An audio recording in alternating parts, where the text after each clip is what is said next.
रहीने चालूला पवित्र आत्मा मने माये प्रभु रहीने चालूला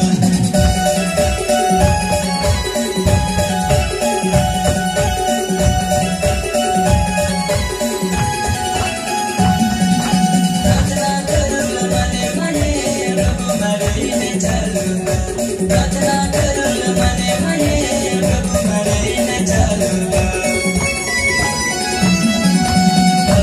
आत्मा मने माये प्रभु रहीने चालूला पवित्र आत्मा मने माये प्रभु रहीने चालूला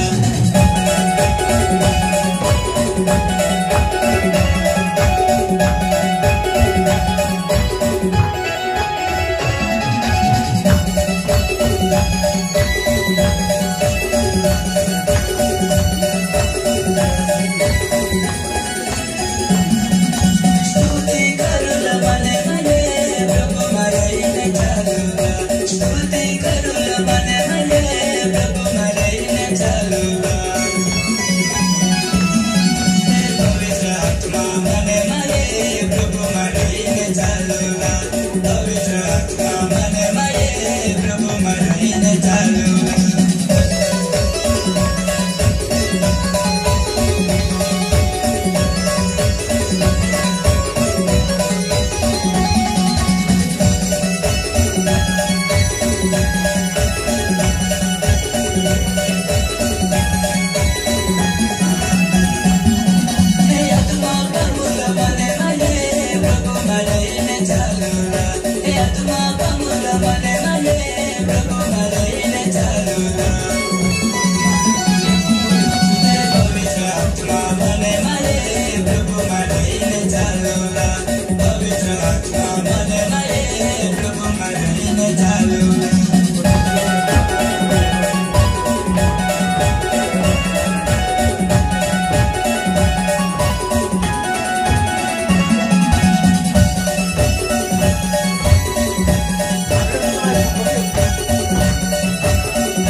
धन्यवाद।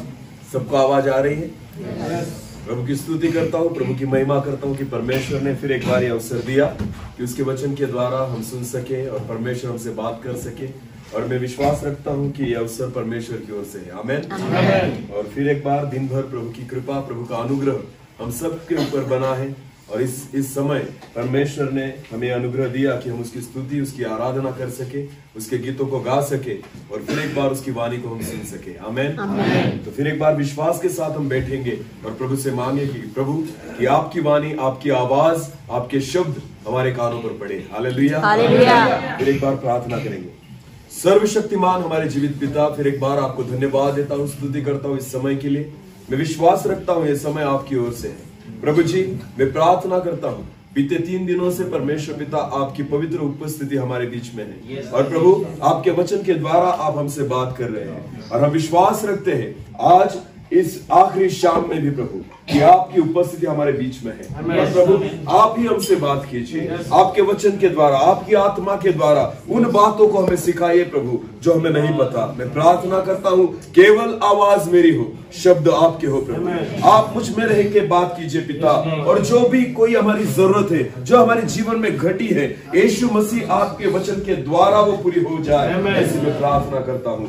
यहाँ पर बैठे हुए हर एक व्यक्ति को आज व्यक्तिगत रीति से प्रभु आप उनकी मुलाकात करना, आपके वचन के द्वारा उनसे बात करना, आपके वचन के द्वारा हर एक व्यक्ति को आज आप छू लेना पिता। मैं प्रार्थना करता हूँ आज आपका वचन हर एक व्यक्ति के जीवन में काम करने पाए, ऐसे में प्रार्थना और दुआ करता हूँ। मुझे विश्वास है प्रार्थना आपने सुनी है। सारा आदर, सारी महिमा और सारा जलाल आप ही को देते हैं। प्रार्थना जिंदा खुदा प्रभु यीशु मसीह के सामर्थी और जीवित नाम से मांगते हैं, आमीन, हालेलुया। फिर एक बार उस वचन को हम निकालेंगे जिस वचन से हमने शुरुआत की थी। कौन सा वचन था? कलुसियों की पत्री, उसका 3रा अध्याय और वचन 2। फिर एक बार पढ़ेंगे। पृथ्वी पर की नहीं, पृथ्वी पर की नहीं, परंतु स्वर्गीय वस्तुओं पर ध्यान लगाओ, परंतु स्वर्गीय वस्तुओं पर ध्यान लगाओ। परमेश्वर की यह इच्छा है कि हम पृथ्वी पर की नहीं पर स्वर्गीय वस्तुओं पर क्या लगाए? ध्यान लगाए। और इसलिए परमेश्वर हमें कुछ बातों को सिखा रहा है। बीते 3 दिनों से परमेश्वर से बात कर रहा है, क्योंकि प्रभु की इच्छा है कि हम स्वर्ग की ओर देख पाए। आमीन, आमीन। क्योंकि ये नजरें जो है वो स्वर्ग को नहीं देख सकती, ये नजरें जो है वो स्वर्गीय वस्तुओं को नहीं देख सकती। पर जब आपकी मन की आंखें खुल जाए तो परमेश्वर आपको वो चीजें दिखाएगा जो परमेश्वर दिखाना चाहता है। आमीन, हालेलुया। तो विश्वास रखिए, हमने कुछ बातें इन दिनों में सीखी है। आपको पता है जिस वचन को हमने उसके बाद निकाला था, पहले यूहन्ना की पुस्तक उसका 2रा अध्याय और वचन 15 और 16। फिर एक बार पढ़ेंगे उस वचन को। तुम न तो संसार से, तुम न तो संसार से और न संसार में की वस्तुओं से, और न तो संसार में की वस्तुओं से प्रेम रखो, प्रेम रखो। यदि कोई संसार से प्रेम रखता है, यदि कोई संसार से प्रेम रखता है तो उसमें पिता का प्रेम नहीं तो है। उसमें पिता का प्रेम नहीं है। क्योंकि जो कुछ संसार में है, और वचन में लिखा है कि जो कुछ संसार में है, अर्थात शरीर की अभिलाषा, शरीर की अभिलाषा और आंखों की अभिलाषा और जीविका का घमंड, और जीविका का घमंड, इन 3 बातों के बारे में हम सीख रहे हैं। हालेलुया। थोड़ा पीछे जाएंगे, रिवीजन करेंगे और फिर आज का वचन शुरू करेंगे। तैयार है? तो पहला क्या सीखा था हमने? और किसकी अभिलाषा? शरीर की अभिलाषा। हमने सीखा था कि शरीर की 2 चीजें हैं, एक तो शरीर की जरूरत और दूसरी शरीर की अभिलाषा। जरूरत जो है वो हमें चाहिए, खाना पीना, रहना, कपड़े पहनना, ये सारी हमारी जरूरत है। पर अभिलाषा उसे कहते हैं कि मुझे ऐसा ही खाना चाहिए, मुझे ऐसे ही कपड़े चाहिए, मुझे ऐसा ही घर चाहिए, मुझे ऐसी ही गाड़ी चाहिए। जब हमारी जरूरत से ज्यादा बढ़ जाए तो समझ लेना ये क्या है? हमारे अभिलाषा। शरीर की क्या है? अभिलाषा। हालेलुया। दूसरी बात हमने सीखी थी, कौन सी? आंखों की अभिलाषा। हमने सीखा था कि जो हम देखते हैं वो हमें ध्यान में रहता है, जो सुनते हैं ध्यान में नहीं रहता। हालेलुया। तो इसलिए आंखें जो कुछ भी देखती है वो अच्छी तरह से ध्यान में रहता है। वचन कितना भी सुन लिया फिर भी ध्यान में, परमेश्वर दिखता नहीं इसलिए ध्यान में नहीं रहता। हालेलुया। समझ में आ रही मेरी बात? पाप नजर में आता है, पाप हमें दिखाई देता है, इसलिए पाप जो है हमारे ध्यान में रहता है। हालेलुया। एक उदाहरण के तौर पर मैं बताना चाहता हूं, मेरी ओर देखिए। एक छोटी सी स्टोरी बताऊंगा। एक जवान व्यक्ति था, एक जवान लड़का था जिसकी शादी नहीं हुई थी, पर वो विश्वास में बहुत अच्छा था, एक धर्मी जीवन जीता था। पर जब जगत में वो रहता था तो वो कंफ्यूज हो जाता था और परमेश्वर से मन नहीं लगा पाता था। तो उसने ऐसे सोचा कि चलो मुझे प्रभु में बढ़ना है, मुझे आत्मिकता में बढ़ना है, तो मैं खुद को जगत से दूर लेकर जाऊंगा और जंगल में जाकर, उसके गांव के पास ही एक जंगल था, उस जंगल में जाकर मैं प्रार्थना और दुआ करूंगा कुछ दिनों के लिए। अगर वहां जाकर मैंने प्रार्थना की तो मैं आत्मिकता में बढ़ूंगा। अगर मैं यहां गांव में रहा तो कुछ ना कुछ ख्याल मेरे जीवन में आएंगे और मैं परमेश्वर से नहीं जुड़ सकता। इसलिए उस जवान ने ऐसा सोचा कि हमारे गांव के पास जो जंगल है उस जंगल में जाकर मैं प्रार्थना करूंगा। हालेलुया। एक दिन सुबह वो तैयार हुआ और प्रार्थना करने के लिए जंगल में निकल गया। और जैसे वो गांव के पास वो जंगल था उसमें निकल गया, वहां जाने के बाद एक बड़ा पत्थर उसे दिखा, उस पत्थर पर जाकर वो बैठ गया, अपनी आंखों को उसने बंद किया और वो प्रार्थना और दुआ और आराधना करने लग गया। हालेलुया। उसकी प्रार्थना बहुत अच्छी रीति से चल रही थी, उसकी आराधना बहुत अच्छी रीति से चल रही थी, उसका मन, उसका ध्यान जो था वो परमेश्वर की ओर लगा हुआ था। पर थोड़ी देर के बाद ऐसा हुआ, उसी जंगल में से एक सुंदर तरुण और कुंवारी लड़की जो थी ना, वो वहां पर पानी लेने के लिए जाने लगी। कहां से? जहां पर वो बैठा था उसके सामने से एक कच्ची सड़क थी, वहां से वो लड़की जो थी ना वो पैदल वहां पे जाने लग गई। और जब उसने सुना कि पायलों की आवाज आ रही है, किसकी आवाज आ रही है? उसके पैर में जो पायल थे उसकी छुन छुन छुन छुन ऐसी आवाज आ रही थी। अब ये तो प्रार्थना कर रहा था, पर आवाज सुन के उसकी आंखें खुल गई। हालेलुया। जैसे उसकी आंखें खुली, उसके सामने कौन थी? एक सुंदर कुंवारी लड़की। और जैसे उस सुंदर लड़की को उसने देखा, आंखों की अभिलाषा जीवित हो गई। समझ में आ रही मेरी बात? आंखों की अभिलाषा और शरीर की अभिलाषा उसके मन में जीवित हो गई और बुरे विचारों ने उसके मन में जगह बना ली। तो उसने सोचा, अरे मैंने तो गलत कर दिया, मैंने ये चीज देखनी नहीं चाहिए थी, क्योंकि मैं किसके साथ बैठा हूं? परमेश्वर के। मैं किस पर ध्यान लगा रहा हूं? परमेश्वर पर। फिर उसने सोचा कि ठीक है, अभी तो मैं प्रभु से क्षमा मांग लूंगा और इसके बाद ये विचार नहीं करूंगा। और फिर उसने प्रार्थना करना स्टार्ट किया। उसके बाद वो दिन निकल गया। फिर दूसरे दिन वो आया और उसने सोचा कि ये लड़की जो है ना, जो यहां से गई, कल आज फिर मेरे साथ ऐसी घटना नहीं घटनी चाहिए। तो उसने क्या किया?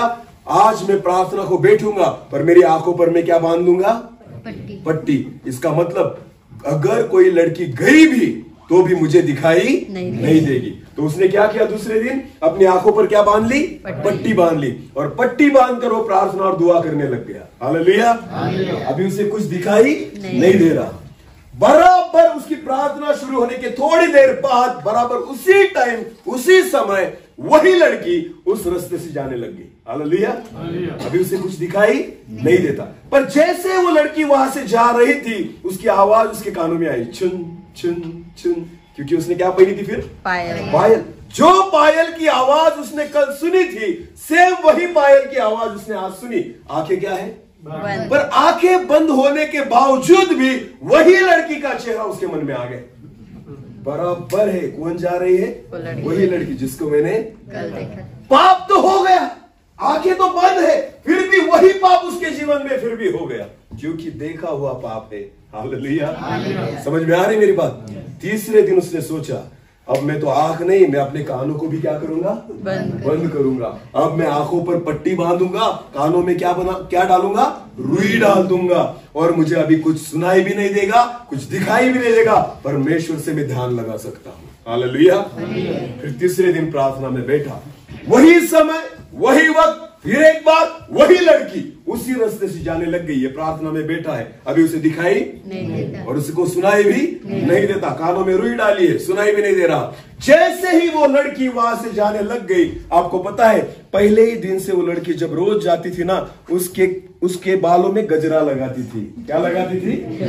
बहुत अच्छे फूलों का गजरा लगाती थी। तो आपको पता है जब वो लड़की रोज जाती थी ना, एक अलग सुगंध उसके नाक में आती थी। उसको पता था कि वो लड़की जो है ना, इस रीति से फूल लगाती है। हालेलुया। अभी उसको दिखाई नहीं दे रहा, सुनाई भी नहीं दे रहा, पर जब सेम लड़की उसी रास्ते से जा रही है ना, उसको सुगंध आई फूलों की। हालेलुया। उस व्यक्ति को क्या आई? सुगंध आई। दिखाई भी नहीं देता, सुनाई भी नहीं देता, पर नाक तो चालू है। हालेलुया।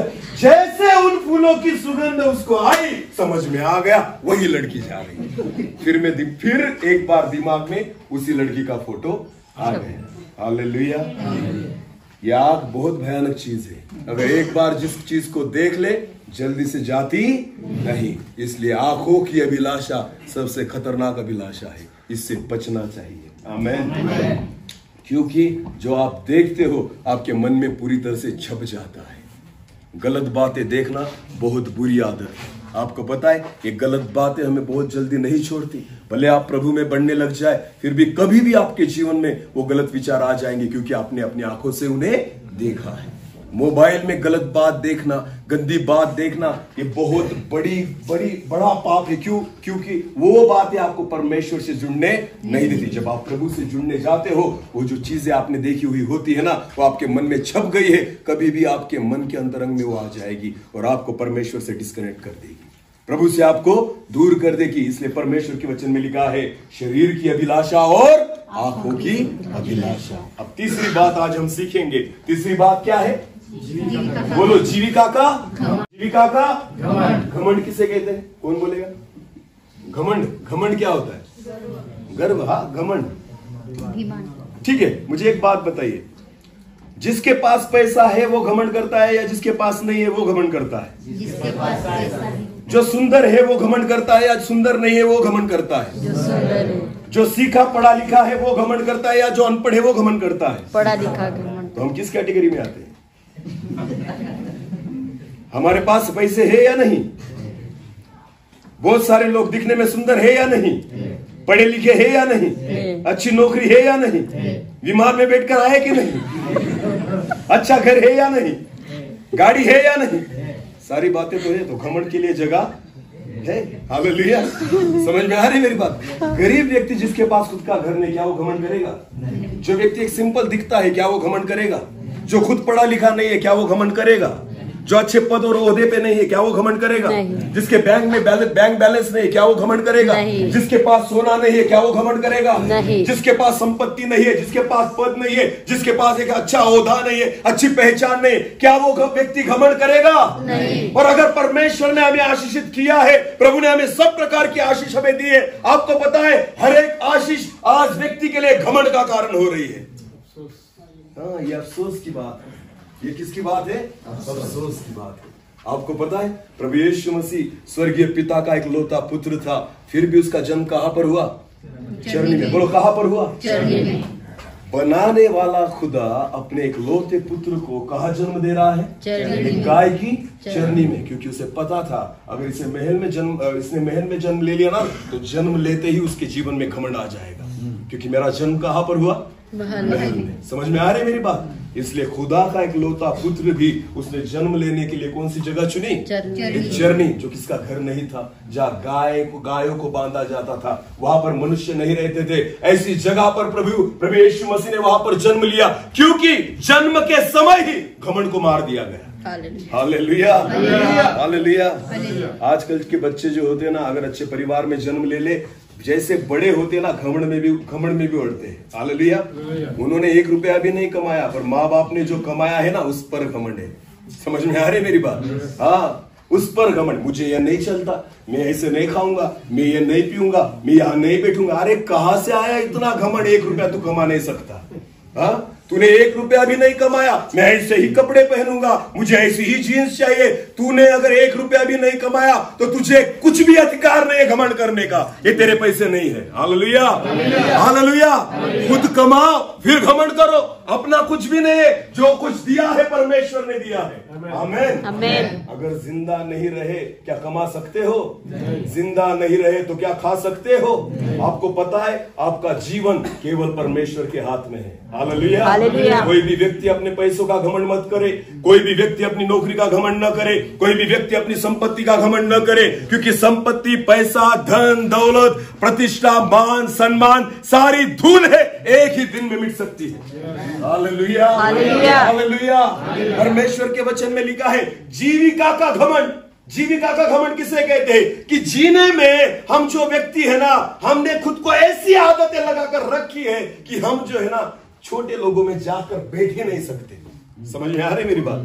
प्रभु यीशु मसीह जो था ना, गरीबों के घर में भी जाकर बैठता था, अमीरों के घर में भी जाकर बैठता था, पापियों के घर में भी जाकर बैठता था, धर्मियों के घर में भी जाकर बैठता था। Hallelujah, hallelujah. क्यों? क्योंकि उसके पास घमंड नहीं था। उसे नीचे बैठने को बोलो बैठ जाता था, ऊपर बैठने को बोलो बैठ जाता था, उसे कुछ भी घमंड नहीं था। हालेलुया। और हमने खुद को एक ऐसे प्लेटफॉर्म पर लाकर रखा है ना कि हम नीचे नहीं बैठ सकते। हालेलुया। बोलो जीविका का घमंड। जीविका का घमंड। गरीब व्यक्ति को बैठो, बोलो यहाँ पर बैठ जाओ, बेचारा बैठ जाएगा। हम जो रेमंड के कपड़े वाले हैं ना, हमें बैठने को बोलो नीचे बैठो तो नहीं बैठेंगे। क्यों? इतने महंगे कपड़े क्या नीचे बैठने के लिए पहने हमने? समझ में आ रही मेरी बात? जीविका का घमंड। हालेलुया। अगर कोई करोड़पति व्यक्ति हो ना, मसीही व्यक्ति, विश्वासी व्यक्ति, तो वो कभी गरीबों के चर्च में नहीं जाएगा। वो बोलेगा मुझे ऐसा चर्च ढूंढना होगा जहां मेरे बराबर के लोग हैं।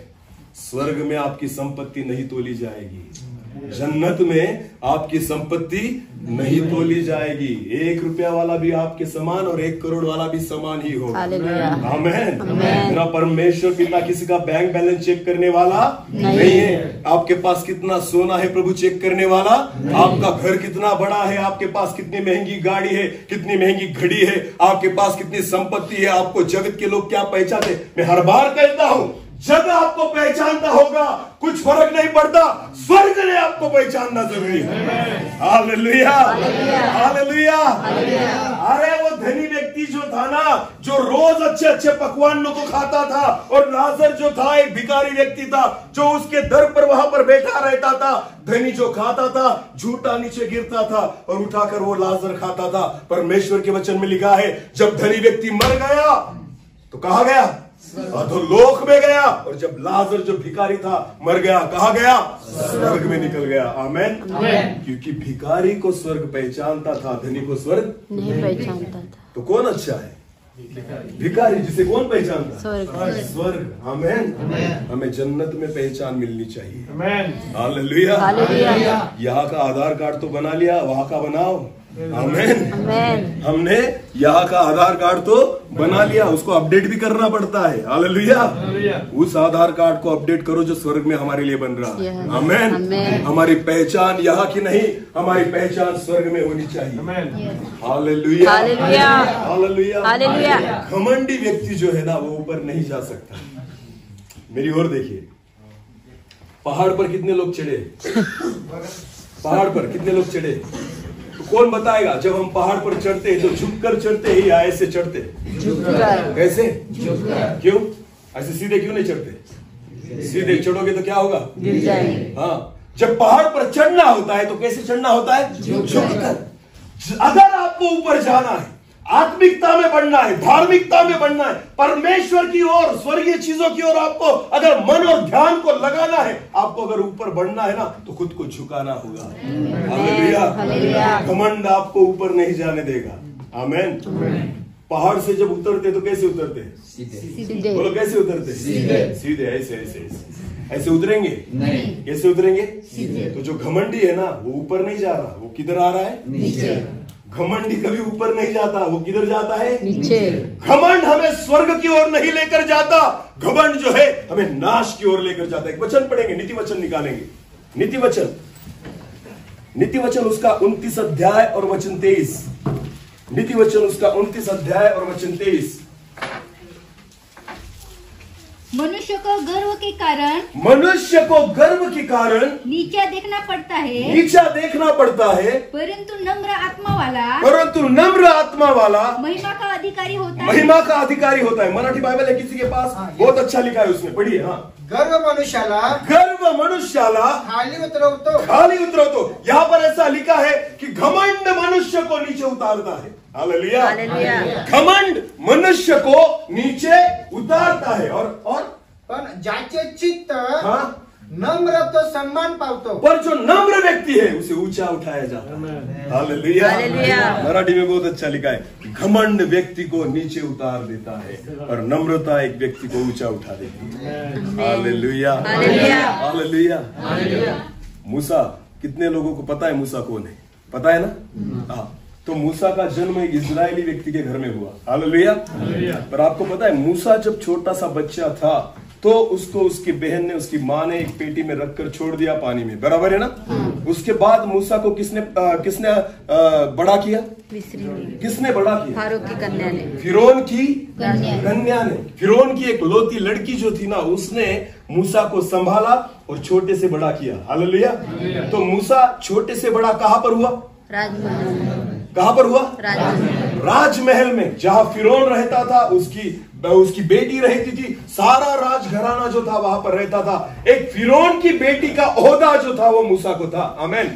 तो एक राजमहल में मूसा छोटे से बड़ा हुआ और उसकी पूरी आयु यानी आधी आयु जो है ना मूसा की 40 साल तक वो राजमहल में था। हालेलुया। कितने साल तक? 40 साल। क्या आप मुझे बताइए, मूसा से परमेश्वर ने महल में बात की? नहीं। परमेश्वर ने उस राजमहल में मूसा से बात की? नहीं। मूसा से बात कब की परमेश्वर ने? मूसा से बात कब की परमेश्वर ने? जब मूसा राजमहल से भाग गया, जब उसने उन सारी चीजों को छोड़ दिया, उस ओहदे को छोड़ दिया, उस पहचान को छोड़ दिया कि मैं अब से फिरौन की बेटी का पुत्र नहीं, क्योंकि उसने एक व्यक्ति को, मिस्री व्यक्ति को मार डाला था। किसके कारण? एक इजरायली भाई के कारण। हालेलुया।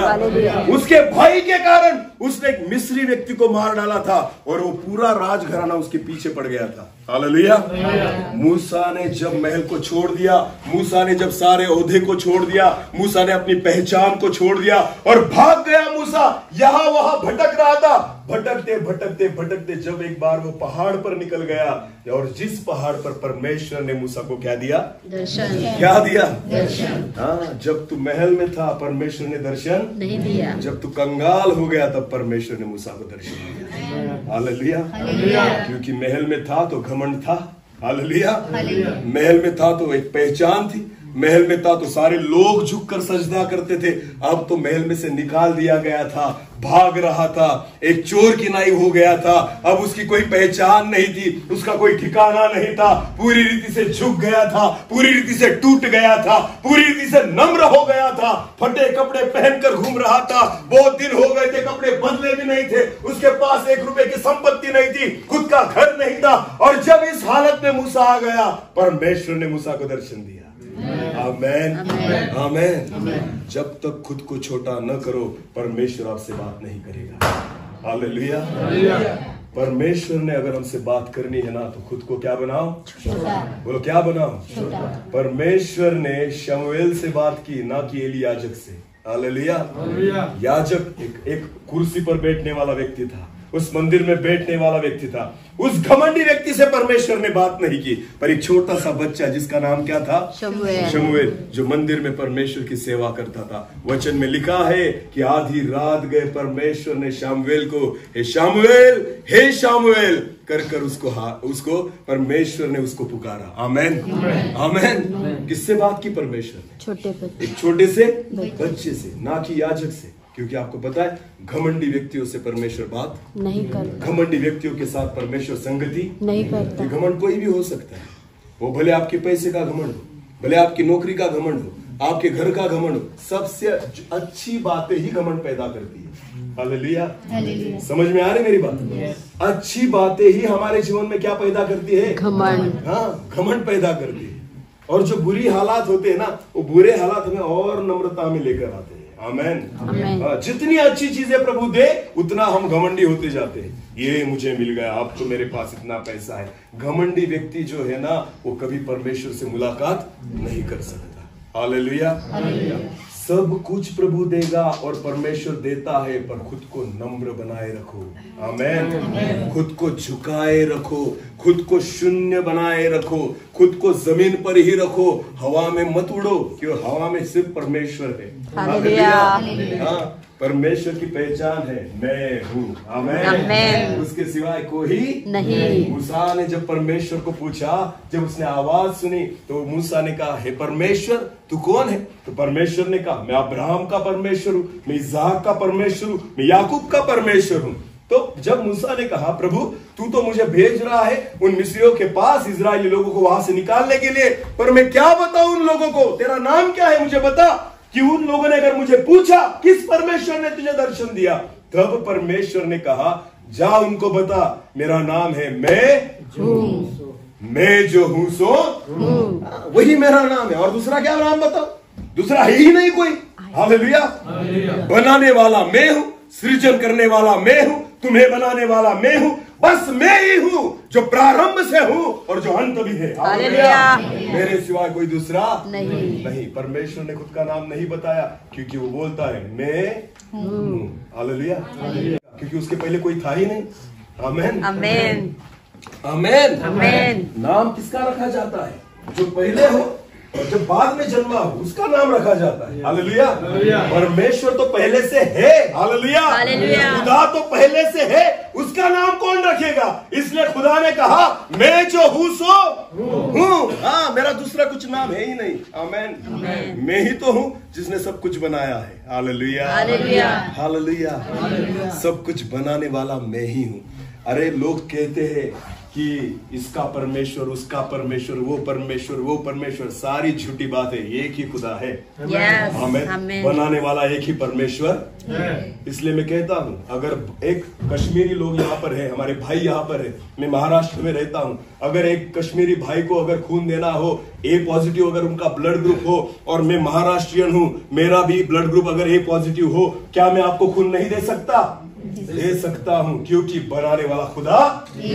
हाँ, अमेरिकन एक भाई हो या अफ्रीकन कोई बहन हो, अगर उसको ब्लड की जरूरत है, अगर आपका ओ है उसका भी ओ है, क्या आप उसको खून नहीं दे सकते? दे सकते। भले चमड़ी गोरी या काली हो, कुछ फर्क नहीं पड़ता, खून तो आप पूरे जगत में किसी भी व्यक्ति को दे सकते हो। इससे पता चल जाता है बनाने वाला एक ही है, खुदा एक ही है, निर्माता एक ही है। हालेलुया। हालेलुया। क्योंकि बनाने वाले ने भेद नहीं किया। आपको पता है इस जगत में दो प्रकार के परमेश्वर हैं, एक जिसने हमें बनाया और दूसरा जिसे मनुष्य ने बनाया। समझ में आया? दो प्रकार के परमेश्वर आपको मिलेंगे, एक जिस परमेश्वर ने सबको बनाया, और दूसरा परमेश्वर एक ऐसा परमेश्वर भी है जिसको मनुष्य ने खुद बनाया। हाँ, हमारे लिए प्रभु, ये हमारा प्रभु। समझ में आ रही मेरी बात? हाँ, एक मनुष्य ने खुद के लिए बनाया हुआ परमेश्वर है। एक छोटी सी स्टोरी बताऊंगा आपको। एक बार एक व्यक्ति जो था, उसके मन में ख्याल आया कि मुझे परमेश्वर से मिलना है। किससे मिलना है? परमेश्वर। कि परमेश्वर है कहाँ, मुझे देखना है परमेश्वर को। फिर उस व्यक्ति ने सोचा कि मैं तो प्रभु को ढूंढ कर ही रहूंगा। फिर वो अपने घर से बाहर निकला। कहाँ निकला? घर से बाहर निकला परमेश्वर को खोजने के लिए। और जब वो घर से बाहर निकला तो बहुत कड़ी धूप थी, और उसने ऊपर देखा, ऊपर की ओर देखा तो सूरज जो था वो तप रहा था, और जब सूरज की ओर उसने देखा तो वो देख नहीं पा रहा था, उसने अपनी आंखों को बंद कर दिया। हालेलुया। तो सूरज की इतनी असीम रोशनी उसने देखी तो उसने सोचा कि इतना बलशाली और इतना सामर्थी, इतना तेजस्वी जो सूरज है ना, इससे ज्यादा तेजस्वी क्या हो सकता है? तो हे सूरज, तू ही मेरा परमेश्वर है। क्या बोला उसने? हे सूरज, तू ही मेरा क्या है? परमेश्वर है। क्योंकि मुझे तेरी जैसी सामर्थ और तेरा जैसा प्रकाश मुझको किसी में दिखा नहीं। तो आज से तू मेरा क्या है? परमेश्वर है। चलते रहा, चलते रहा, चलते रहा। परमेश्वर तो मान लिया सूरज को। थोड़ी ही देर बाद, कुछ क्षणों बाद, एक बादल आया और उस बादल ने सूरज को ढक लिया। क्या हुआ? बादल ने सूरज को ढक लिया और पूरा अंधेरा गिर गया, सूरज की रोशनी गायब हो गई। फिर उसने देखा ऊपर, अरे बाप रे, इतने बड़े सूरज को किसने ढक दिया?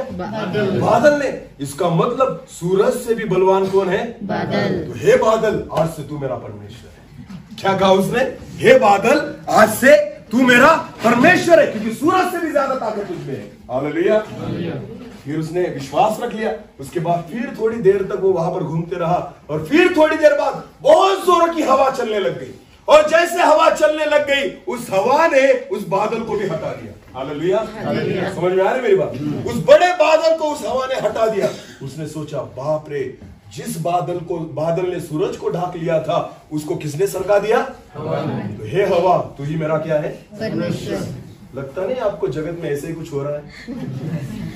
ऐसी कुछ चीजें जगत में है, आपको लगता नहीं? हालेलुया। हाँ, तो हवा को कहा तू ही मेरा क्या है? परमेश्वर है। अभी हवा परमेश्वर हो गई। आमेन। आगे चलता रहा। उसने देखा एक बहुत बड़ा पहाड़ था। क्या था? पहाड़ था। उसने देखा सारी हवा जो थी वो बादलों को लेकर उस पहाड़ से टकरा रही थी। हालेलुया। सारे बादल उस पहाड़ में घुस जा रहे थे। उसने सोचा, बाप रे, इतनी बलवान हवा को कौन रोक रहा है? पहाड़।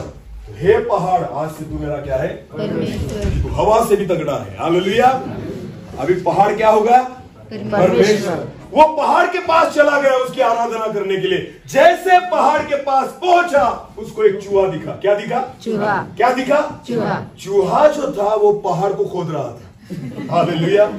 चूहा जो था वो पहाड़ को क्या कर रहा था? खोद रहा था। खोद रहा था। और जब उसने चूहे को देखा कि वो पहाड़ को खोद रहा है, उसने कहा बाप रे, इतने बड़े पहाड़ को कौन खोद रहा है? चूहा। हे चूहा, आज से तू मेरा क्या है? परमेश्वर। हे चूहा, आज से तू मेरा क्या है? परमेश्वर। जैसे उसने उस चूहे को परमेश्वर कहा, एक बिल्ली आई और बिल्ली ने चूहे को पकड़ लिया। हालेलुया। बिल्ली आई, बिल्ली ने चूहे को, और उसने कहा जो चूहा पहाड़ को खोदता है उसे कौन पकड़ दिए? बिल्ली। हे बिल्ली, आज से तू मेरा, हे बिल्ली, आज से तू मेरा परमेश्वर। परमेश्वर है। जैसे बिल्ली ने चूहे को पकड़ा, बिल्ली उसको लेकर जा रही थी, उतने में कुत्ता आया। क्या आया? जैसे कुत्ता उस बिल्ली के पीछे भागा, बिल्ली दुम दबा के भागी। बिल्ली डर गई और जोर से भाग गई। उसने सोचा, बिल्ली जिससे डरती है, यानी हे कुत्ते, आज से तू मेरा क्या है? परमेश्वर। जैसे कुत्ता उस बिल्ली के पीछे भागा, एक व्यक्ति दौड़ा पत्थर लेके और उस कुत्ते को एक पत्थर मारा। क्या करते करते कुत्ता, अब उसे पता चला, अरे मैं ही परमेश्वर। हालेलुया। क्योंकि कुत्ते को किसने मारा? मनुष्य ने। हालेलुया। तो परमेश्वर ने हमें अपने स्वरूप और समानता में बनाया। आमीन। हाँ, जगत के लोगों ने बंटवारा कर दिया परमेश्वर का। ये परमेश्वर जो है ना, वो मनुष्य ने बनाए हुए परमेश्वर है। हालेलुया। इस जगत में एक ही परमेश्वर है जिसने हमें बनाया।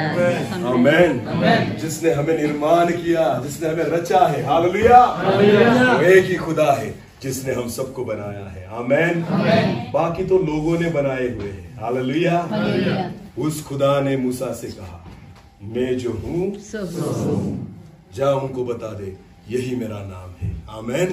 मैं जो हूं सो हूं। आपको पता है, मूसा जब कंगाल हो चुका था, मूसा के पास कुछ नहीं था, मूसा नम्र हो चुका था, मूसा टूट चुका था, उस दिन परमेश्वर ने मूसा से मुलाकात की। आमीन। आमीन। घमंडियों से परमेश्वर बात नहीं करता। घमंडियों से परमेश्वर बात नहीं करता। जो चोर प्रभु यीशु मसीह के साथ था, उसने कहा, अगर तू परमेश्वर का पुत्र है ना, खुद को भी बचा और मुझको भी बचा। घमंड था उसके जीवन में। हाँ, प्रभु ने उससे बात नहीं की। पर जो व्यक्ति ने खुद को नम्र किया, प्रभु को कहा, हे प्रभु, हम तो हमारी पापों की सजा भुगत रहे हैं, पर आपने तो कुछ नहीं किया। जब आपकी महिमा के साथ आप आए तो मुझ पापी की आप याद रखना। हालेलुया। प्रभु यीशु मसीह ने उसके साथ बात की, कहा कि मैं तुझे सच कहता हूँ, आज ही तू मेरे साथ सुखलोक में हो। आमीन। अगर आपको लगता है कि आप उन स्वर्गीय चीजों को प्राप्त करें, आपको घमंड को छोड़ना होगा। हालेलुया। हालेलुया। खुद को झांको, खुद में देखो, कुछ ना कुछ घमंड आपको जरूर मिलेगा। जीविका का घमंड कहा गया है। बोलो, किसका घमंड? जीविका का घमंड। जीविका का घमंड। आज मैं बहुत सारे लोगों को देखता हूँ। आपको पता है, मैं 14 साल हो गए प्रभु की सेवा कर रहा हूँ। मैंने कभी अभी तक किसी भी गांव में मैं गया हूँ, किसी भी चर्च में मैं गया हूँ। हम 12 साल हो गए पूना डिस्ट्रिक्ट में हम सेवा कर रहे हैं नए लोगों में। वहां पर हम जाते हैं, मैंने आज तक कभी किसी से नहीं मांगा कि हमें बिस्लेरी ही वाटर चाहिए, हाँ, हमें फिल्टर का ही पानी चाहिए। जो भी मिलेगा वो चलेगा, क्योंकि बनाया किसने है? परमेश्वर ने। ये जीविका का घमंड है। आपको पता है ये क्या है? जीविका का घमंड। कि मुझे ये नहीं चलता, मुझे यही चलता है, यही पीऊंगा, यही खाऊंगा, दूसरा मुझे चलता नहीं। ऐसे ही कपड़े मुझे लगते हैं, ऐसा ही रूम मुझे चाहिए, ऐसी ही सुविधा मुझे चाहिए। आपको नहीं लगता क्या ये जीविका का घमंड है? इसलिए परमेश्वर बात नहीं करता। हालेलुया। परमेश्वर को ढूंढने के लिए खुद को ऊपर मत उठाओ, खुद को जितना नीचे करोगे प्रभु उतना आपके नजदीक आएगा। हालेलुया। जितना खुद को झुकाओगे उतना खुदा आपके पास आएगा। आमीन। खुद को जितना नम्र करोगे उतना परमेश्वर आपके पास आएगा। हालेलुया। 40 दिन तक था मूसा परमेश्वर के साथ पहाड़ पर। कितने दिन तक? 40। मूसा बिस्लेरी लेकर गया था? नहीं। खाने का डब्बा लेकर गया था? नहीं। कॉलगेट वगैरह लेकर गया था? उसे पता भी नहीं था कितने दिन लगेंगे। आमीन। परमेश्वर ने कहा, हे मूसा चल मेरे पास चढ़ा, मुझे तुझसे बात करनी है। हालेलुया। मूसा निकल गया। ऐसे मुझे लगा सुबह बात करेगा, शाम को घर आ जाऊंगा। आमीन। कितने दिन लगे? कितने दिन लगे? 40 दिन तक कुछ खाया भी नहीं, कुछ पिया भी नहीं। क्यों? क्योंकि किसकी वाणी सुन रहा था? परमेश्वर की वाणी। जब आप परमेश्वर की वाणी सुनते हो ना, नींद नहीं आती। हालेलुया। हालेलुया। हाँ, आपको टाइम पता नहीं चलता, चलता। समय पता नहीं नहीं चलता। चलता। 1 घंटा बीत जाए, आपको लगेगा अभी तक 10 मिनट ही हुए। Yeah. आमीन। समझ लेना, खुदा बात कर रहा है। Yes. कोई व्यक्ति अगर बात करे तो आप सोओगे, और सोओगे नहीं तो बहुत बहुत जोर जोर से खर्राटे भी मारोगे। हाँ, बहुत सारे लोग कहते हैं रविवार का दिन जो होता है, सबत का दिन, वो जो है वो विश्रांति का समय है। कौन सा समय है? हाँ, क्योंकि परमेश्वर ने 6 दिन काम किया और 7वें दिन क्या किया? विश्राम लिया। तो बहुत सारे विश्वासी लोग सोने के लिए जाते हैं चर्च में। हाँ, क्योंकि प्रभु ने कहा ये क्या है? विश्राम का समय है। तो जैसे आराधना खत्म हुई, वचन शुरू हुआ, सारे लोग अच्छी तरह से, उनको लगता है प्रभु तो हमें विश्राम दे रहा है, शांति के साथ नहीं। अरे चर्च सोने की जगह नहीं, उठने की जगह है। हालेलुया। आप सो ही नहीं सकते। आमीन। पर प्रॉब्लम है दूसरा, क्या? मनुष्य बोलता है ना, इसलिए सोते हैं। जब प्रभु बात करे आप नहीं सो सकते। आमीन। प्रभु बात करे आपको पता नहीं चलेगा कौन सा समय है, कितना समय बीत गया आपको पता भी नहीं चलेगा, पर बोलने वाला परमेश्वर होना चाहिए। हालेलुया। वक्त निकल जाएगा, वक्त कट जाएगा, घंटे निकल जाएंगे, फिर भी आपको समझ में नहीं आएगा अगर परमेश्वर आपसे बात करेगा। आमीन। अगर मनुष्य बात करेगा ना, तो सोना ही जरूरी है। सोना ही जरूरी है, क्योंकि मनुष्य बात करे तो कुछ फर्क पड़ेगा भी नहीं, कुछ फर्क पड़ेगा भी नहीं। तो सोएंगे ना, बराबर खराटे भी मारेंगे। हालेलुया। और पास्टर लोग, प्रभु के दास भी कहते सो पर खराटे मत मारो। दूसरों को क्यों डिस्टर्ब करते हो? तुमको सोना है तो सो। हालेलुया।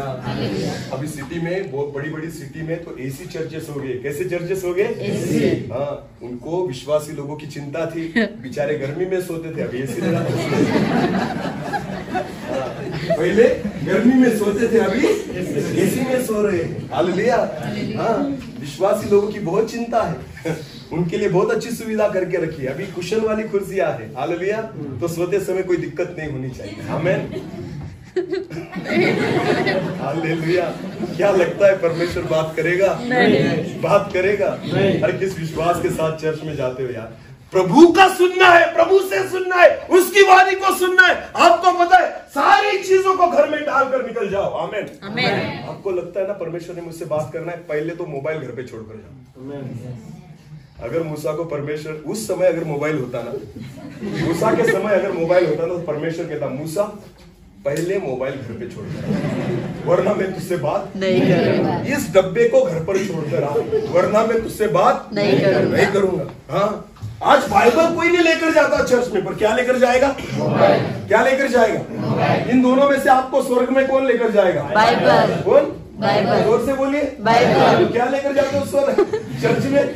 मोबाइल या बाइबल? बाइबल। कितने लोग? खुद से पूछो, खुद से पूछो, हाथ मत ऊपर उठाओ। हालेलुया।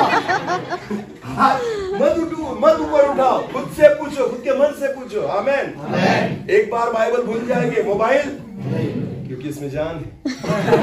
मोबाइल अकेला रहे अच्छा। वचन में लिखा है ना, आदम ने कहा, आदम को जब अकेला देखा परमेश्वर ने, तब परमेश्वर ने कहा कि मनुष्य एक अकेला रहे अच्छा। तो आजकल मनुष्य कहता है मोबाइल अकेला रहे अच्छा, इसे कभी हम अकेला नहीं छोड़ते। भले बाइबल घर पे छूट जाए कोई फर्क नहीं पड़ेगा, पर मोबाइल नहीं छूटना चाहिए। समझ में आ रही मेरी बात? आज सबसे बड़ी रुकावट तो ये मोबाइल है। हालेलुया। जो आपको परमेश्वर से नहीं जुड़ने देता। समझ में आ रही मेरी बात? हाँ, जीविका का घमंड छोड़ दो। हालेलुया। स्वर्गीय वस्तुओं पर ध्यान लगाओ।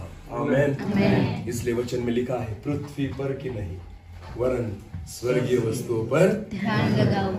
सारी पृथ्वी पर की वस्तुएं आपको यही पर खींच कर रखेगी। और जब आप स्वर्गीय वस्तुओं पर ध्यान लगाओगे, वो आपको ऊपर खींच लेगी। आमीन। वो आपको ऊपर खींच लेगी, आपको पता भी नहीं चलेगा आप कब स्वर्ग में निकल आए। आमीन। स्वर्ग में कब निकल गए ना, आपको पता भी नहीं चलेगा, अगर आपका ध्यान कहाँ हो? स्वर्गीय वस्तु। आमीन। हालेलुया। हालेलुया। कौन सी 3 बातें हमने देखी? पहली बोलिए, शरीर की अभिलाषा।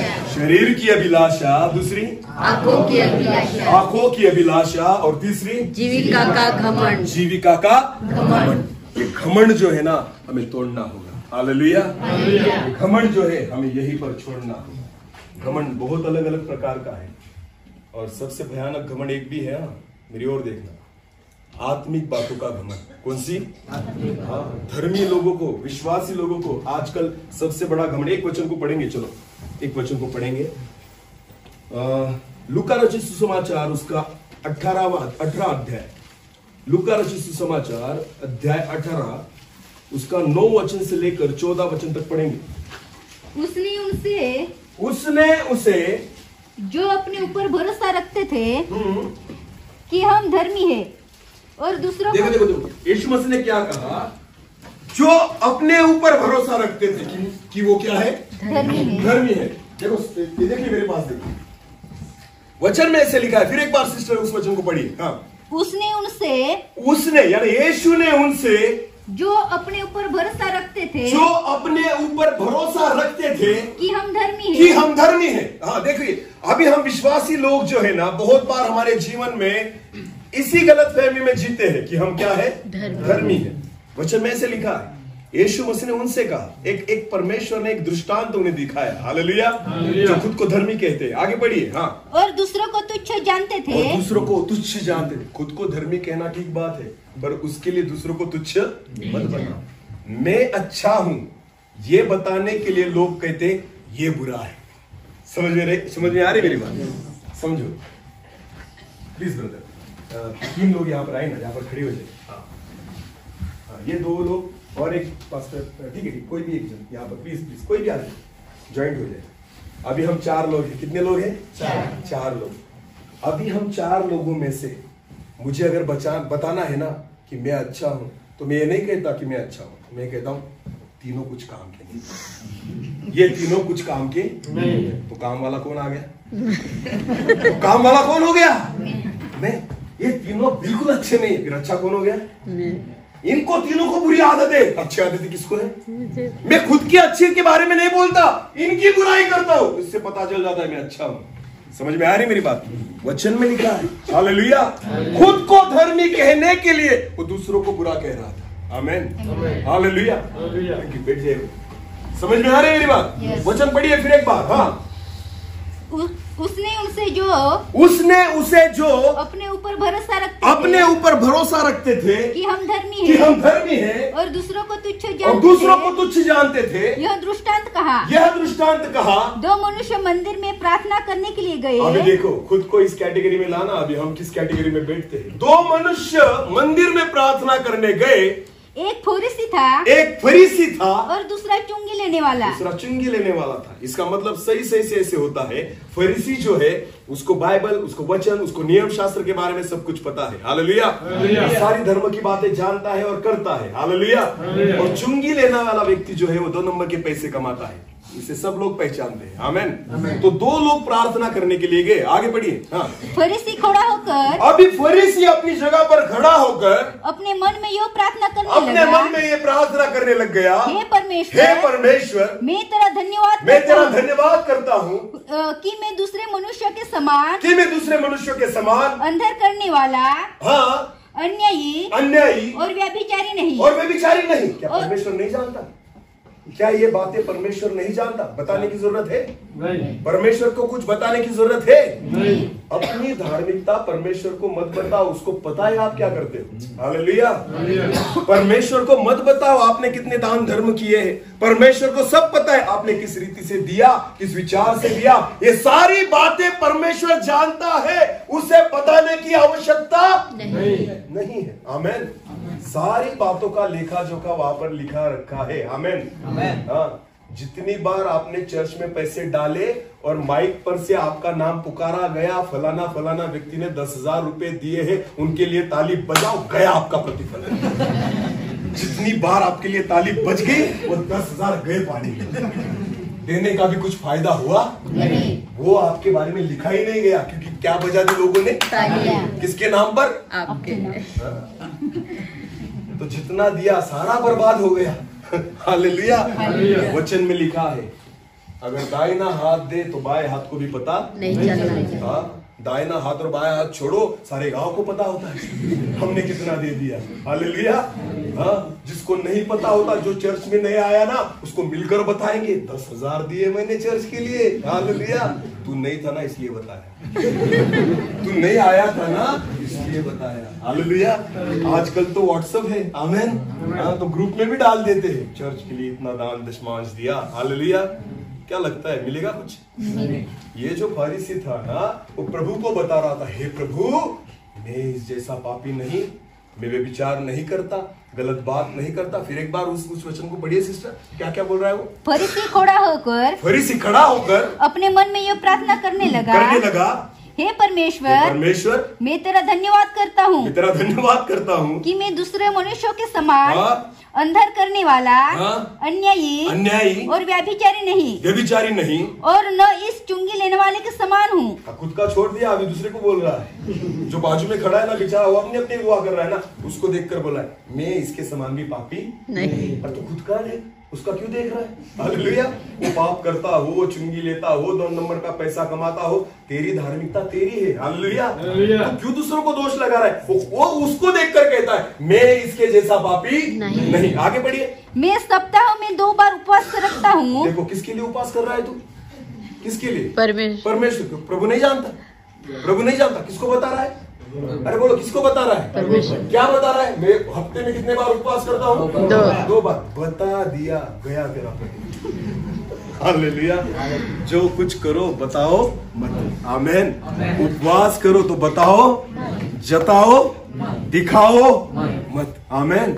क्योंकि आपका स्वर्गवासी पिता सब कुछ देखता और जानता है। आमेन। उपवास करो, किसी को मत बताओ। हालेलुया। क्योंकि लोगों को दिखाने वाले जो उपवास करते हैं ना, उनका प्रतिफल उन्हें नहीं मिलता। आमेन। सिर्फ आपके स्वर्गीय पिता को पता होना चाहिए कि आज आप उपवास में हैं। आमेन। हालेलुया। ये प्रभु को बता रहा है, प्रभु 2 हफ्ते में कितनी बार उपवास करता हूँ? 2 बार। आगे बढ़िए। मैं अपनी सब कमाई का 10वांश भी देता हूँ। हाँ, दशमांश देता हूँ प्रभु। ताली बजाते हैं लोग। हर महीने में एक बार मेरे लिए ताली बजती है, दशमांश देता हूँ। नहीं लगता आपको कि पास्टर जी माइक पर खड़े होकर कहते हैं, फलाना फलाना फैमिली ने अपना दशमांश दिया है, अपनी जगह पर खड़े रहेंगे, हम उनके लिए प्रार्थना करेंगे। गया आपका प्रतिफल। क्योंकि लोगों ने देख लिया। हालेलुया। लोगों ने देख, ये घमंड है। हम दे भी रहे ना, तो घमंड के कारण पास नाम लेना मेरा। नहीं लिया तो पास्टर को दूसरे रविवार खड़े भी नहीं रहने देंगे। मेरा नाम 10,000 दिए मैंने, नाम नहीं लिया मेरा। उसका नाम लिया, उसने तो 500 ही दिए थे, मैंने 10,000 दिए। मेरे पैसे परत वापस करो। हाँ, चर्च के लिए मैंने 50,000 रुपए डोनेशन दिया था। मैं था तो चर्च हुआ, मैं नहीं रहता तो चर्च भी नहीं होता। अरे तू नहीं रहता तो सब हो जाता। तेरे वजह से कुछ नहीं हुआ। आमेन। जो करता है वो परमेश्वर करता है। आमेन। हालेलुया। ऐसी बातें मत बोलो कि आपका प्रतिफल निकल जाए। आमेन। ये घमंड है। ये क्या है? घमंड। कभी मत बताओ हमने क्या किया, किसको दिया। जितना आप बोलोगे उतना ही आपका माइनस होते जाएगा, सब कुछ निकल जाएगा। ये सारा बता रहा है कि दशमांश भी देता हूं प्रभु। आगे पढ़िए। परंतु चुंगी लेने वाले ने, अभी देखो, इसकी प्रार्थना हो गई, इसकी बकवास खत्म हो गई। उसके बाद जो चुंगी लेने वाला था ना, जो पापी था, उसकी प्रार्थना देखो क्या है। हाँ, परंतु चुंगी लेने वाले ने, एक पापी व्यक्ति ने, जो लोगों से पैसे लेता था, उस व्यक्ति ने दूर खड़े होकर वो वेदी के पास नहीं गया। उसको पता था कि मैं पापी हूँ, मैं पवित्र नहीं हूँ। वो दूर खड़ा रहा। ये जो फरीसी था ना, वो पास जाकर खड़ा रहा, क्योंकि धर्मी था ना, खुद को समझ रहा था मैं तो नजदीक जा सकता हूँ। पर पापी व्यक्ति था चुंगी लेने वाला, वो दूर खड़ा था दरवाजे के पास, वहीं से सिर को झुकाकर वहां पर खड़ा था और प्रार्थना कर रहा था। हाँ, आगे बढ़िए। स्वर्ग की ओर आंखें उठाना भी न चाहा। उसने ऊपर भी नहीं देखा, क्योंकि उसे पता था मेरी योग्यता नहीं है प्रभु कि मैं तेरी ओर देख सकता हूँ। ऊपर भी आंख नहीं की, ऐसी आंखें नीचे झुकाकर वो दुआ कर रहा था। हाँ, वरन अपनी छाती पीट कर कहा, अपनी छाती पीट कर कह रहा था, हे परमेश्वर, मुझ पापी पर दया कर। आमेन। छाती पीट रहा था, पापी हूँ कबूल करता हूँ, गलतियां हैं कबूल करता हूँ, पैसे कमाए गलत रीति से कबूल करता हूँ। छाती पीट कर प्रभु को दया और याचना कर रहा था और भीख मांग रहा था प्रभु से, प्रभु मुझ पापी पर क्या कर, दया कर। मुझ पापी पर क्या कर, दया कर। इसे नम्रता कहते हैं। आमेन। इसे क्या कहते हैं? नम्रता। आगे पढ़िए सिस्टर। मैं तुमसे कहता हूँ, यीशु ने कहा मैं तुमसे कहता हूँ कि वह दूसरा नहीं परंतु यही मनुष्य धर्मी ठहराया जाकर अपने घर गया। हाँ, ये चुंगी लेने वाला धर्मी ठहराया जाकर अपने घर निकल गया। वो जो था ना पहले खुद को धर्मी कहने वाला, वैसे ही पाप में खड़ा रहा। हालेलुया। और जो पापी था वो धर्मी ठहर कर घर निकल गया। घमंड छोड़ दो, ये आत्मिकता का घमंड, हम धर्मी है इसका घमंड हमें प्रभु के पास नहीं जाने देता। प्रभु किसको पास लेता है आपको पता है? जो कबूल करे कि मैं पापी हूँ। आमेन। मुझ में गलतियां हैं, मुझ में कमतरताएं हैं, मुझ में घटी है, मुझ में बहुत सारी गलत बातें हैं। प्रभु जैसा हूँ वैसे तेरे पास आया हूँ। आमेन। बस मुझको स्वीकार कर ले। हालेलुया। यहाँ पर बैठा हुआ एक व्यक्ति मुझे बता दे कि सुबह से लेकर अब तक मेरे जीवन में मैंने एक भी गलती नहीं की। अगर कोई होगा, आपके पैर में धोता हूँ, पानी पी लेता हूँ, वही कोई एक भी गलती नहीं हुई। ऐसे पूरा 100% खुद पर अगर भरोसा हो ना तो बोलना मुझे कि सुबह से लेकर शाम तक मुझसे कुछ भी गलती नहीं हुई। ना बोलने से, ना विचार में, ना सुनने से, कुछ भी गलती मैंने नहीं की अब तक। क्या आपके पास इतना आत्मविश्वास है? नहीं। खुद को धर्मी मत करो। आमेन। हमें खुद को रोज साफ करना होता है। आमेन। खुद को रोज धोना होता है। हालेलुया। रोज शुद्ध करना होता है। रोज प्रभु के पास आओ, प्रभु को कहो प्रभु मुझ पापी पर दया कर। आमेन। क्योंकि ये शरीर जो है ना हमें पाप में ही ले जाता है। ये शरीर जो है गलतियों से ही भरा हुआ है। हर एक गलती छोड़ दे तो दूसरी करते हैं, दूसरी छोड़ दे तो तीसरी करते, कुछ ना कुछ गलतियां हमारे जीवन में होती रहते। इसलिए प्रभु के पास जब भी आओ ना एक नम्र हृदय से आओ। हालेलुया। एक टूटे हुए हृदय से आओ, एक पछतावे के साथ परमेश्वर के पास आओ। प्रभु आपकी प्रार्थना सुन लेगा और उन स्वर्गीय वस्तुओं को आपको दिखा देगा। हालेलुया। परमेश्वर के पास एक टूटे हुए मन से और टूटे हुए हृदय से आना बहुत जरूरी है। हालेलुया। घमंड, जीविका का घमंड, ये सारी बातें जो है ना इस घमंड को छोड़ दो। मैंने एक उदाहरण दिया था शुरुआत में कि सुंदर दिखने का भी क्या होता है? घमंड। बोलो सुंदर दिखने का भी क्या होता है? घमंड। आपको क्या लगता है, मुझे कौन बताएगा, यीशु मसीह कैसा दिखता होगा? सुंदर या नहीं? कैसा दिखता होगा? सुंदर। कहाँ लिखा है बाइबल में?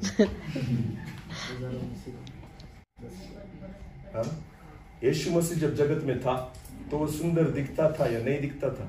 बाइबल में कहीं वर्णन किया है? नहीं है। यशायाह की पुस्तक उसका 53 अध्याय निकालिए। यशायाह की पुस्तक उसका अध्याय 53, 53,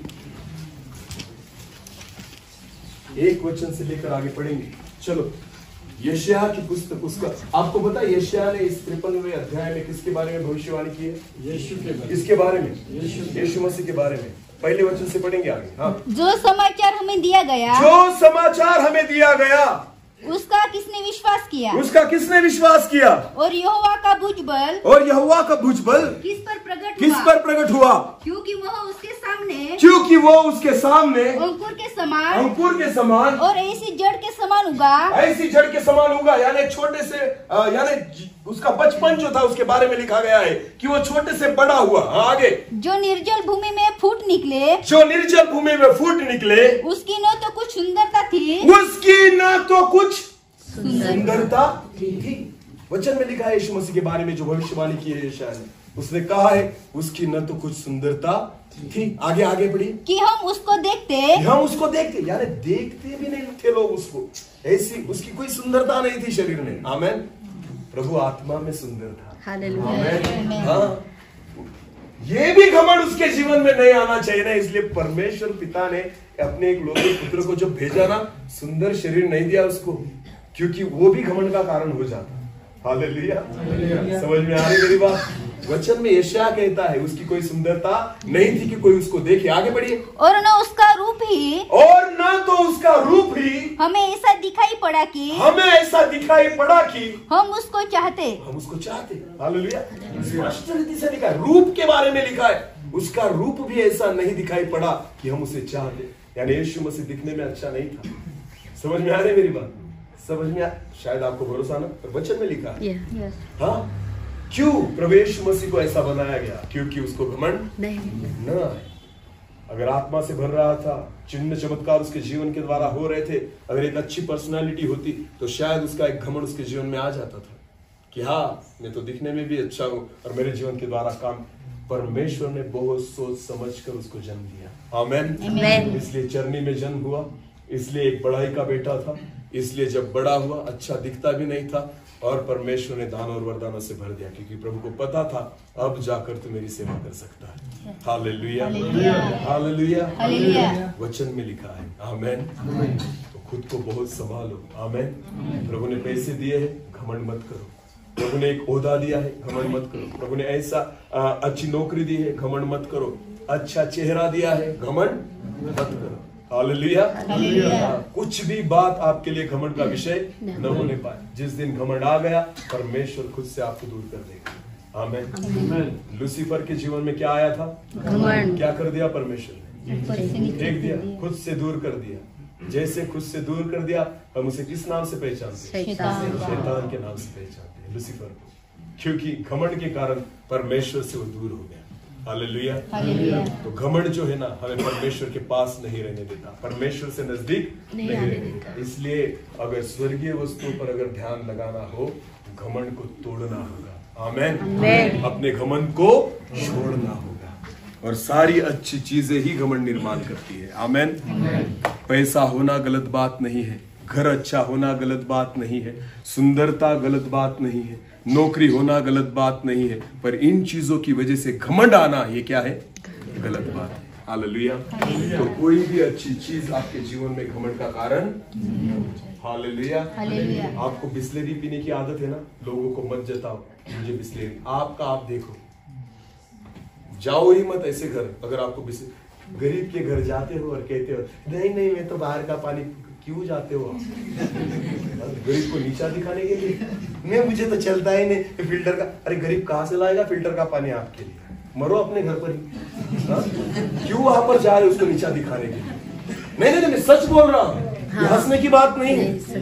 जो गरीब व्यक्ति 20 रुपए की बोतल नहीं ले सकता, उसके घर में जाकर बैठते हो और उसको कहते हैं पानी लेकर आता है बेचारा बहुत प्यार से आपके देने के लिए, कहते नहीं नहीं नहीं हम तो ना बिस्लेरी का ही पीते हैं, वो क्या फिल्टर का ही पीते, चलता नहीं। तो मरो घर जाकर, क्यों उसके घर में आए मरने के लिए? समझ में आ रही मेरी बात? क्या ये घमंड नहीं है आपका? घमंड है। नहीं तो चाय चलती ही नहीं हमें। वाह रे वाह, चाय चलती ही नहीं, बॉयलर तो हम खाते ही नहीं, हमें तो चलता ही नहीं, ऐसे तो हमें चलता ही नहीं। वाह रे वाह, घर में ही पड़े रहो, क्यों दूसरे के घर जाते हो? समझ में आ रही मेरी बात? ये आपका घमंड है जो आपको गरीबों में बैठने नहीं देता। यीशु मसीह ने कभी किसी चीज की मांग नहीं की। आमेन। जो दिया वो, और चेलों को भी वही सिखाया, जिस घर में जाओ जो दे वो खा लो, बिना पूछे खा लो। पूछो मत बॉयलर है या गाँवटी है। प्रभु ने स्पष्ट रीति से कहा है ना, जिस घर में जो दे वो खा लो। बिल्कुल नहीं पूछना कि कौन सा मटन है। हालेलुया। जो दिया वो क्या करना? खा लेना। क्योंकि देने वाला प्यार से दे रहा है। आमेन। उसकी जितनी हैसियत है ना उससे दे रहा है, और जो प्यार है ना उसे देखो। आमेन। मैं बहुत प्रभु की सेवा में घूमता हूँ और घुमा हूँ। मैं और मेरी पत्नी कभी रिक्वायरमेंट नहीं करते कि मैं ऐसा ही चाहिए, बिल्कुल नहीं। तो जो मिलेगा वो खाएंगे। हालेलुया। नहीं दिया तो भी चलेगा। हालेलुया। क्योंकि हमारा खाना प्रभु का काम है। आमेन। हमारा पेट तब भरता है जब प्रभु का काम हो। आमेन। अगर प्रभु का काम ही नहीं हुआ तो खा के भी क्या करेंगे? हालेलुया। खाना तब मीठा लगता है ना जब प्रभु का काम हो जाए। आमेन। हालेलुया। तो जहाँ हम मीटिंग में जाते हैं ना, खाना तभी खाते। हाँ, एक बार गुजरात में मीटिंग में गया, पिछले साल शादी की मीटिंग थी। किसकी मीटिंग थी? सारे लोग खाना खा रहे थे। हम गए 8 बजे गए, हमें लगा मीटिंग अभी शुरू हो गई। 8 बजे गए, समूह दादा भी थे। 8 बजे गए, सारे लोग खाना खा रहे थे। हाँ, हमें लगा अभी हो जाएगा। वो हमें बोले पास्टर जी खाना तैयार है, आप भी खा लो। हमने कहा नहीं, हम जब तक मीटिंग नहीं होती हम खाना नहीं खाते। तूने कहा ऐसा? ठीक है। रोड बिठा दिया, हमें चाय वगैरह पिलाई। हमें लगा अब होगा तब होगा। 10 बज गए। कितने बज गए? और पौने 10 बजे उन्होंने मीटिंग को शुरुआत किया। कितने बजे? पौने 10 बजे। और 10:15 बजे मुझे माइक के लिए दिया उन्होंने। कितने बजे? और मुझे माइक देने से पहले उन्होंने खुद के पांव पर पत्थर मार दिया। क्या करके पता है आपको? आखिरी में गाना निकाला उन्होंने गुजराती। कौन सा गाना था पता है आपको? प्रभु मारा आंगना में बेला पधारो। जब आखिरी गाना उन्होंने गाया 10:15 बजे थे, और मुझे पता था इसके बाद मुझे क्या देने वाले ये, बराबर खुद के पैरों पर उन्हें पत्थर मार दिया। कौन सा गाना गाया? प्रभु मारा आंगना में बेला पधारो। और बस उसके बाद मुझे माइक दे दिया। मैंने समझ लिया अब तो इसकी खैर। मैंने जब माइक लिया मैंने उनको बोला कौन सा गाना गाया आपने? बोलते उनको लगा खुश हो गए सुन के। तो उन्होंने बोला प्रभु मारा आंगना में बेला। तो मैंने कहा उसका मतलब क्या होता है कि प्रभु मेरे आंगनों में जल्दी आ? हाँ। तो मैंने आके करेगा क्या? खाते हुए देखेगा आके करेगा क्या प्रभु? बेला आके आपको खाते हुए देखेगा। 8 बजे से बैठा है परमेश्वर यहाँ पर। कितने बजे से? 8 बजे से। अच्छे लोग खा रहे 10 बज गए तब भी खा रहे, और परमेश्वर को कहते प्रभु मारा आंगना में। क्या गाते हैं वो भी पता नहीं। हालेलुया।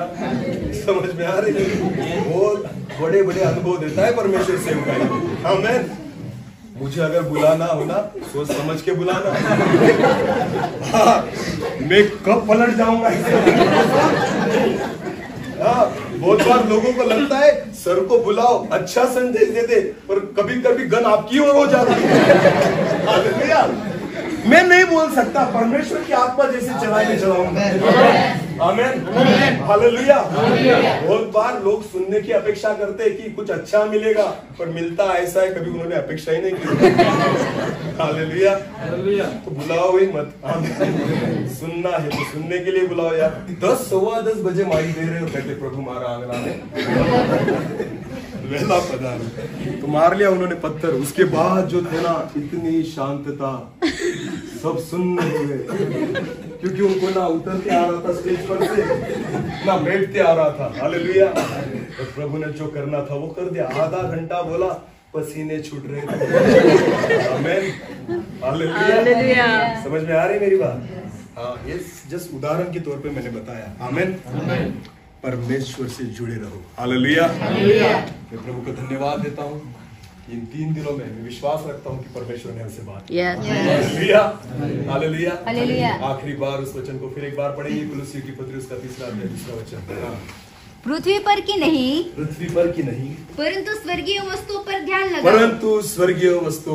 ध्यान लगाओ। आमीन।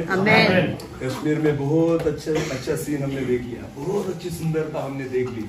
सच में बहुत सुंदर है कश्मीर। हालेलुया। जैसे जन्नत कश्मीर कहा जाता है। तो विश्वास रखो खुदा ने जिस जन्नत को बनाया है, अगर ये जन्नत जो हमें लगती है इतनी खूबसूरत है, तो वो जन्नत जहाँ परमेश्वर खुदा रहता है वो जन्नत कितनी खूबसूरत। हालेलुया। आमीन। तो पृथ्वी पर की नहीं, स्वर्गीय वस्तुओं पर ध्यान लगाओ। मैं विश्वास रखता हूँ यहाँ से जाने के बाद जितना आप कश्मीर के बारे में सोचोगे उससे अधिक वचन के बारे में सोचोगे। आमीन। जितने वचन परमेश्वर मेरे बारे में भूल जाना, किसने वचन प्रचार किया मुझे मत याद रखना, वचन को याद रखना। हालेलुया। कि प्रभु ने हमसे क्या बात की। विश्वास रखता हूँ अगर आप उस वचन पर ध्यान लगाओगे स्वर्गीय वस्तुओं को प्राप्त करोगे। आमीन। फिर एक बार अपनी आंखों को बंद करेंगे, हम सब प्रार्थना करेंगे। आपके वचन के द्वारा आज आपने हमसे बात की पिता। बीते 3 दिनों से प्रभु आपके वचन के द्वारा आप हमसे बात कर रहे हैं। यह आपकी इच्छा है कि हम पृथ्वी पर की वस्तुओं पर नहीं पर स्वर्गीय वस्तुओं पर ध्यान लगाएं। प्रभु जी, हमारा मन ही है जो उन वस्तुओं पर ध्यान लगा सकता है। इसलिए प्रभु हम इस जीवन में जीते समय शरीर की अभिलाषा, हमारी आंखों की अभिलाषा और हमारे जीविका का घमंड, इन तीनों बातों से खुद को बचा कर रखे कि हम स्वर्गीय चीजों पर ध्यान लगा सके। ऐसा होने दीजिए प्रभु। हम आत्मिकता में बढ़ते जाए, हम धर्मी जीवन में बढ़ते जाए, हम और आपके नजदीक आते जाए, आपका अनुभव हम लेते जाए प्रभु। इसलिए घमंड जो है हमारे जीवन में से पूरी तरह से निकल जाए। खुद को हम लीन करें, खुद को हम झुकाएं, खुद को हम नम्र करें। ऐसा होने दीजिए प्रभु। हम आपकी ओर आते हैं और आपके नजदीक आते हैं, खुद को झुकाते हैं प्रभु, आपको सजदा करते हैं। धन्यवाद। एक छोटे से कोरस के साथ हम आपके सवाल को समाप्त करें। हम सब परमेश्वर की ओर देखें, अपने मन को उस परमेश्वर की ओर हम लगाएं, अपने स्वभाव को, अपने विचारों को, अपने सारे घमंड को आज परमेश्वर के चरणों में हम रखेंगे और प्रभु से कहेंगे, प्रभु आज हम आपसे जुड़ना चाहते हैं, आपके और नजदीक आना चाहते हैं। धन्यवाद पिता। हालेलुया। यीशुआ घर दिल में तू बना, दिल मेरा सुना तेरे बिना। यीशुआ घर दिल में तू बना, दिल मेरा सुना तेरे बिना। दुनिया में सच्ची खुशी नहीं, मुश्किल में है मेरी जिंदगी।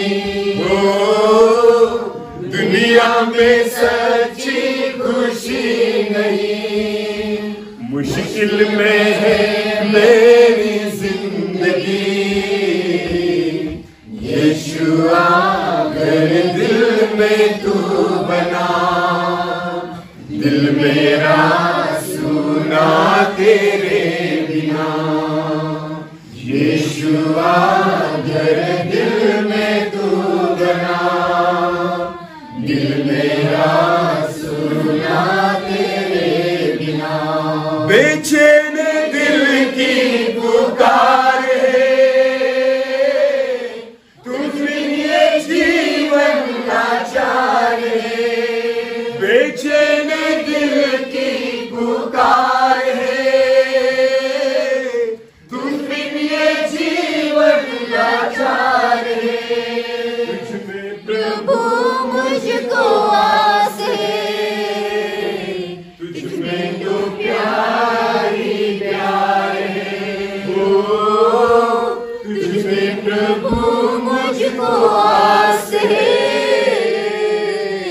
तुझ में तो प्यार ही प्यार है। तुझ बिन भलाई मेरी नहीं, प्रभु तेरे जैसा कोई नहीं। तुम बिन भलाई मेरी नहीं, प्रभु तेरे जैसा कोई नहीं। यीशुआ घर दिल में तू बना, दिल मेरा सुना तेरे बिना। यीशुआ घर दिल में तू बना, दिल मेरा सुना तेरे बिना। जीवन की हालत पे रो पड़ो, तू ही बता यीशु क्या करूं। जीवन की हालत पे रो पड़ो, तू ही बता यीशु क्या करूं।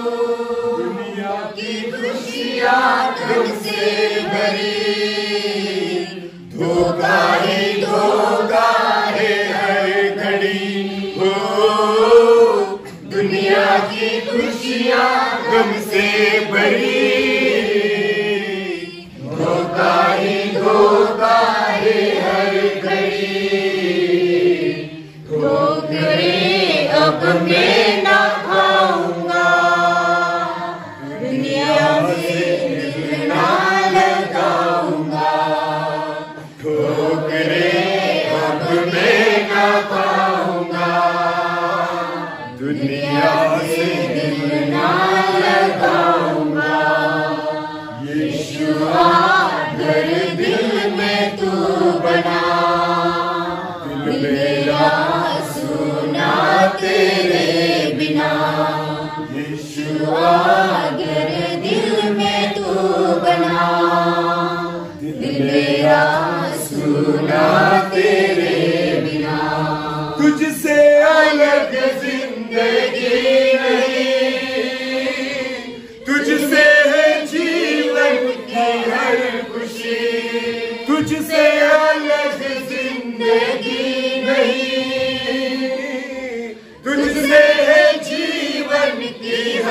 खुशी, अब मैं ना जीवन गवाऊंगा, तेरे लिए मैं जीऊंगा। अब मैं ना जीवन गवाऊंगा, तेरे लिए ही मैं जीऊंगा। जो भी खोया तुझ में मैं पाऊंगा, तुझ में मैं आनंद मनाऊंगा। जो भी खोया तुझ में मैं पाऊंगा, तुझ में मैं आनंद मनाऊंगा। यीशुआ अगर दिल में तू बना, दिल मेरा सुना तेरे बिना। यीशुआ अगर दिल में तू बना, दिल मेरा सुना तेरे बिना। दिल मेरा सुना तेरे बिना। धन्यवाद पिता, फिर एक बार इस समय के लिए आपको धन्यवाद देता हूँ। हालेलुया। हाँ पिता, मैं प्रार्थना करता हूँ आज हर एक हृदय में आप आ जाइए, आपकी उपस्थिति हर एक हृदय में आ जाए, हर एक के मन में आ जाए, हम आपसे जुड़ने पाए। आज तक जो बातें हमारे जीवन में हुई है, जिन बातों की वजह से हम आपसे दूर थे, उन सारी बातों को आज हमारे जीवन से हम दूर करते हैं पिता, और आपके नजदीक आने के लिए प्रभु हम आपसे प्रार्थना और याचना करते हैं। प्रभु जी, हम आपकी उपस्थिति से भर जाए, ऐसा होने दीजिए पिता। आज आपके वचन के द्वारा आपने हमसे बात की है, हर एक व्यक्ति के हृदय को आप बदल दीजिए, हर एक व्यक्ति के मन को आप बदल दीजिए, हर एक विचारों को आप बदल दीजिए, हर एक मन को आपकी शांति से आप भर दीजिए। प्रार्थना करता हूँ व्यक्तिगत रीति से हर एक व्यक्ति से आज आप मुलाकात कीजिए प्रभु, वो अनुभव करने पाए कि आप ही जीवित खुदा हैं। धन्यवाद प्रभु जी, आपके वचन के लिए धन्यवाद, आपने हमसे बात की इसलिए धन्यवाद। केवल सुनने वाले नहीं, पर वचन के अनुसार चलने वाले हम हो जाए, ऐसा होने दीजिए प्रभु। सारा आदर और सारी महिमा आपको देते हैं प्रभु जी। योग्यता न होने के कारण भी आपने मुझे आपके सामर्थ्य से और आपकी आत्मा से, आपके वचन के द्वारा आपने चलाया। मैं आपको धन्यवाद देता हूं, और सारा आदर, सारी महिमा और सारा जलाल आप ही को देता हूं। प्रार्थना जिंदा खुदा प्रभु यीशु मसीह आपके सामर्थी और जीवित नाम से मांगता हूं, आमीन। 3 दिनों में परमेश्वर ने हमसे बात की और मुझे प्रभु ने अवसर दिया कि आपके साथ वचन के द्वारा मैं बात कर सकूं, और जिस टीम की वजह से प्रभु ने मुझे अवसर दिया उस टीम को भी मैं धन्यवाद देता हूं, क्योंकि ये सब लोगों की प्रार्थना थी कि परमेश्वर ने इस सारी मीटिंग को आशीषित किया। आमीन, आमीन। और जब हम कल यहाँ से जाएंगे तो विश्वास के साथ जाएंगे, और मैं ये चाहता हूँ कि जब हम कल सुबह यहाँ से निकले, इस होटल के पूरे स्टाफ के लिए प्रार्थना करके हम निकलेंगे, क्योंकि इन लोगों ने बहुत प्यार दिखाया, बहुत हमारी सेवा की, लगने वाली हर एक जरूरत को पूरा किया है।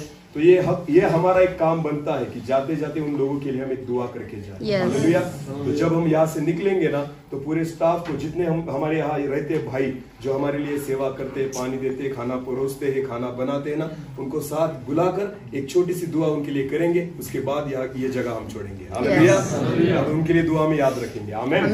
ठीक है, प्रभु को धन्यवाद।